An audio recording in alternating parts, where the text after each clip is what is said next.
Hi everyone, this is Angel Arts, and once again, this is another vlog for the Sinlyn trials, this time for session number 6.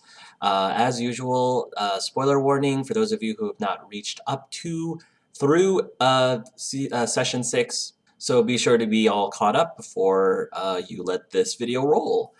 So this session was, again, another breather session. It gave us a chance to decompress, excuse me, after a lot of more actiony things that was going on in the session prior.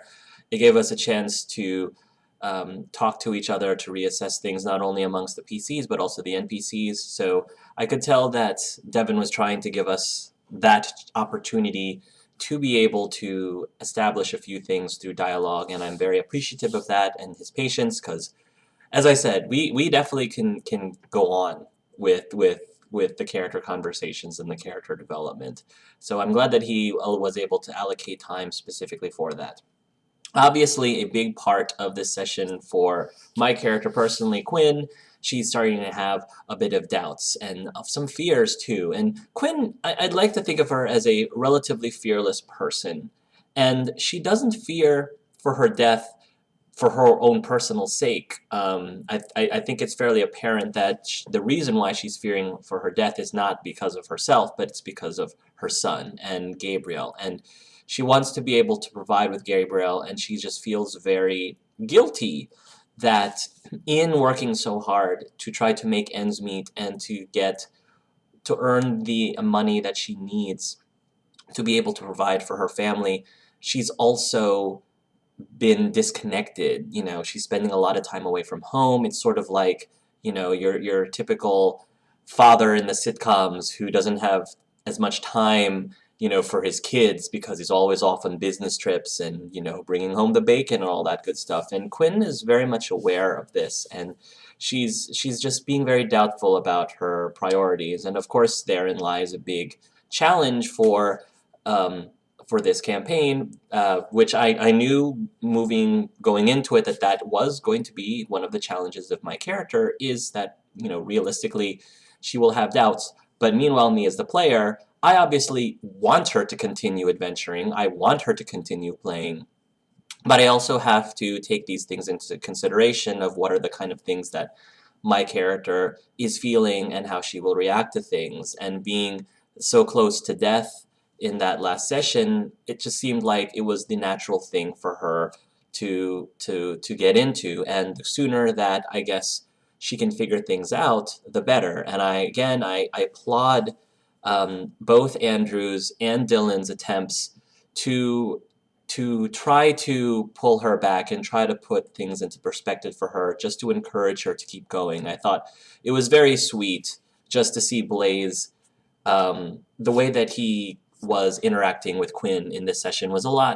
it was a whole lot different than the usual banter that they have back and forth. I mean, I think it's watching their relationship grow is just really beautiful. Just, you can tell that, you know, they genuinely do care about each other, and they genuinely do care about having each other's back.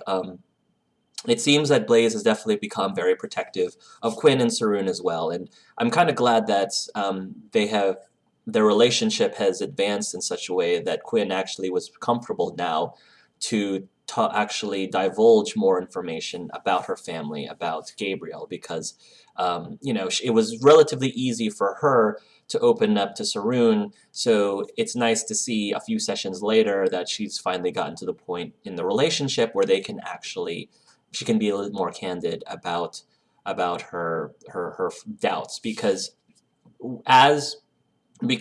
of Quinn's line of work, she always has to put up this facade. She has to act confident even when she's not confident. She has to act brave and courageous and fearless even when she might be a bit doubtful and scared inside. Like, and sometimes, you know, when people ask her, is there something wrong, she immediately will lie and say, oh, everything's right as rain, everything's great. And it's just a reflex for her. And you're starting to see her being a lot more honest and being a lot more truthful to these characters, because she does show, I think, her true colors, and she does open up into her honest feelings more with the people that she cares about and the people that she trusts. So it's really neat to see that she is um, willing to show that side with these characters, because it just is a testament to their growing friendship with each other. Obviously, the things that Quinn has been thinking about is, the motivations for going on this adventure. Like, she really could care less if she becomes a legend or not, especially compared to um, Blaze. And that's the thing where there's a little bit of disconnect when she's dealing with Bartimaeus and his crew. Is Bartimaeus seems to think that the allure of becoming legends is enough motivation for these adventures, but it's not. And I'm not saying that Bartimaeus is completely missing it, but I feel like he clearly is talking more towards Blaze's direction, and a little bit of Saroon when he's, talking about the grand stories of legends and how what an honor it is to be a legend, and what an honor it is to be, to go on this quest. And there is definitely a reason behind why they do this, because, they are trying to do good in the world. But Quinn also makes some very important arguments too, where Bartimaeus says, this is a very important thing to do, and Blaze even mentions this. This is what we're doing is so important. Don't you want to, be a person who actually does something great and grand in this world? And Quinn's commented as to that is, I think that being a mom, being a parent, raising a child is one of the greatest honors and one of the most amazing things you can do in this world. And she's missing that. And the other question that she asks, I think, Blaze, is, what is more important, me becoming a legend or me becoming a mom? And me, the player, I would rather, if I was Gabe, I'd rather have a mom than a legend, personally. And with Quinn, she'd rather be a mom too than a legend. And so that's where I'm not sure if Devin is going to try to address this a little bit, but if he thinks that, if he wants to try to continue motivating Quinn to remain with this group, the talk about legends and how cool legends is not going to cut it. It's not going to work that way. So obviously that is how Bartimaeus is going to try to motivate the players, and obviously that's how Tabak is probably going to motivate the characters. So and it does work for people like Blaze. So I'm wondering if Devin has taken that into consideration and is trying to see if there might be another NPC that could also encourage Quinn more effectively. And this is where the DM has to really, really understand who their characters, who the PCs are. Because you really have to understand what their goals and motivation is. And you have to understand what buttons you need to push to encourage them to do the things that the DM might want to try to encourage them to do. He clearly is doing a really good job with encouraging Blaze, and Saroon is just there because he just wants to support his friends. So a big challenge that I see for Devin is that right now, Bartimaeus and Tabak and even Nana, I mean Nana herself, someone who Quinn thinks very highly of, like she is a member of her family. So Nana's opinion does carry a lot of weight, and honestly, it kind of carries a lot more weight than Saroon and Blaze at this moment, because she's known Nana much longer. I mean, she's the one who's taking care of her son. She trusts Nana, and not that she doesn't trust the others, but she has more of a rapport with Nana. So Nana's words are going to carry a lot more weight. And right now, Nana's telling her she needs to settle down. She needs to stop all of this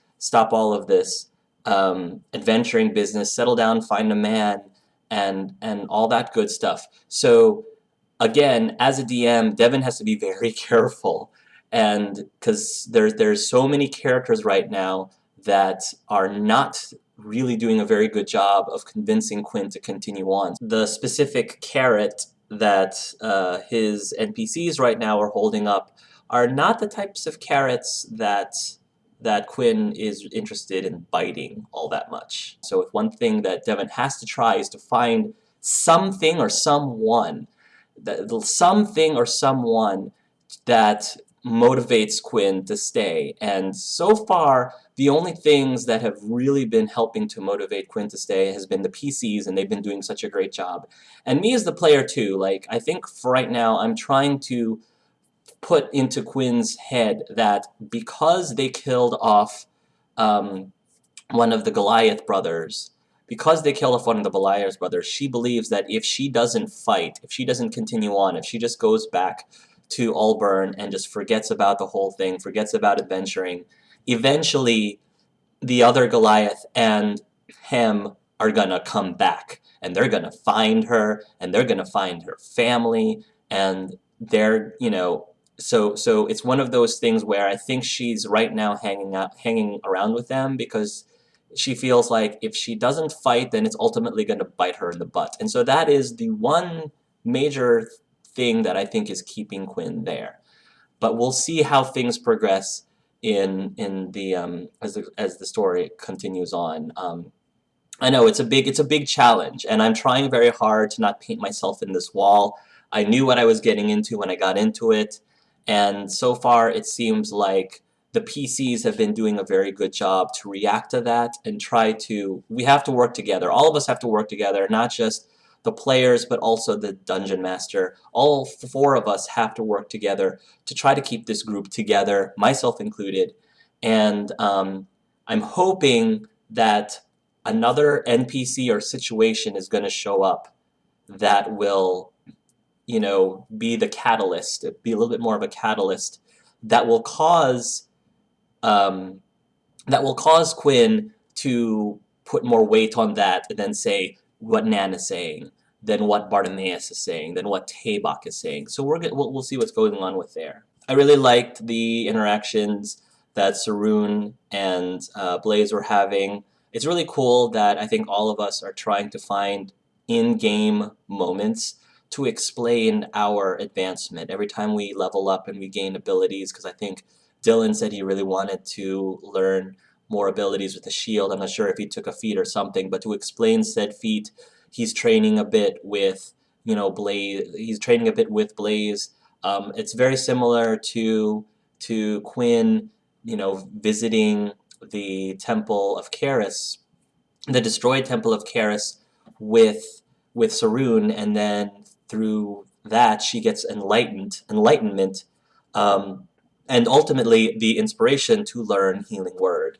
I love it. I love it that we're trying to do things like that, just so that it's more organic and that it's more natural as we are progressing in our levels. All in all, I want to say that Dylan has been doing a great job these last several sessions, just stepping up to the plate and just, trying to bump elbows to get into the spotlight a lot more. I've definitely been trying to hold back, and I think Andrew has been trying to hold back too. So I'm feeling like the footing between the three characters in terms of having their little moments has become a lot more level than it was in the very beginning, and it's just, I think we've all gotten comfortable with that and are starting to find it more natural for us to play off of each other in such a way that we're all in that same footing together. And it was really exciting to see that happen with any group of players. I also mentioned this at the end of the session, but I really love that Devin is giving us a choice, a big giant choice of where to go next. I think that each of the different paths that we can take are equally exciting and interesting. I think right now, if me, the player, is thinking that going south is probably the way to go, because Bartimaeus seems to be hinting that he was very worried about, oh my gosh, I forgot his name, but the person that he wants us to check on, he's very concerned about him. And I feel like that's one of the more pressing matters, because I feel like if we help Bartimaeus, then that will gain favor with him directly, and Bartimaeus being sort of like the ringleader of this whole thing, you kind of want to kiss up to the boss a little bit in this situation. So I think south is probably the way to go. In addition to that, I am pretty darn curious about the Godslayers up north, but maybe now is not the time to necessarily engage people that are known to challenge gods themselves. So I guess a lot of people, I think, in the comment section of our last session is saying south, and I think I'm leaning towards agreeing with them. The only reason why I'm not really, leaning towards going east, it makes sense for Quinn to want to go to east just to like nip that in the bud and just tie up that loose end. Is that we've already dealt with Hem, and the Goliaths, and it's time to diversify, trying to see something else new. I feel that Quinn herself personally might want to go east because of that. But we'll see how what the other two feel they want to do. I just wanted to give a really quick shout out to one of the viewers, Trenton. Trenton is the one who has offered to make the catches for us, basically the empanadas, and he wanted to try to make 4 different flavors, one for each of the PCs, plus one for Devin, and the filling of each of the flavors was going to be based on each of the characters. Unfortunately, Andrew's not really big with spicy things, but I think he does like curry, so I'm not sure if they're going with a curry. I told Trenton for Quinn, I consider her to have like a little bit of a sophisticated taste, and I think she's a big fan of chocolate. So I was thinking like this mole, like a chicken or beef mole kind of empanada, which if you don't know what that is, it's a Mexican dish that's basically consists of some sort of meat, and it's cooked in a chocolate sauce. It's not sweet, it's savory, a savory chocolate sauce, and it is one of my favorite Mexican dishes. If I ever went to a legit Mexican restaurant, I'm not talking about Tex-Mex with their burritos and tacos and chimichangas. Not that I don't like that stuff. I love burritos, I love chimichangas, I love all of that. But if I had the choice between, authentic Mexican versus Tex-Mex Mexican, I would go all out with, major authentic Mexican, and mole is just one of the best things in the world in my opinion. And I'm not that big of a fan of chocolate in general, but I love me some mole. Love me some mole. So anyway, guys, that's all I wanted to say for this I guess analysis vlog review. So thank you guys for watching. I hope that you've been enjoying our campaign so far, and I'm definitely looking forward to the next session. So until then, everybody, love yourselves and love each other.